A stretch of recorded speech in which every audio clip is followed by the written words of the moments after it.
தாவேகா கட்சியின் தலைவரும் நடிகருமான விஜய் அவர்கள் நம்ம சென்னையில் உள்ள நீலாங்கரை வீட்டிலிருந்து மதுரை மாநாடு நோக்கி இப்போ அவர் வீட்டில இருந்து கிளம்பி இருக்காரு. அவருக்கு சொந்தமான லெக்ஸஸ் கார்ல இப்போ அவர் கிளம்பி வந்து கொண்டே இருக்கிற மாநாட்டை நோக்கி. ஒரு பதட்டம் இல்லாம வர்ற எதிர்ப்புகள் எல்லாத்தையும் சும்மா லெஃப்ட் ஹேண்ட்ல டீல் பண்ணிக்கிட்டு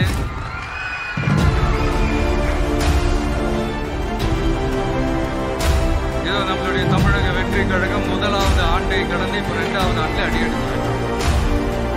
இந்த ஒரு காலகட்டம் தான் மிக முக்கியமான ஒரு காலகட்டம். ஏன்னா ஒரு அரசியல் கட்சிக்கு ஒரு பெரிய பலமே அந்த கட்சியினுடைய கட்டமைப்பு தான். அதுதான் அந்த கட்சியினுடைய ஒரு வேறு மாதிரி ஒரு அடிப்படை பலமே அதுதான். ஒரு ஆலமரம் மாதிரி ஒரு கட்சி ஒன்று வளரணும்னா அதுக்கான அந்த வேறு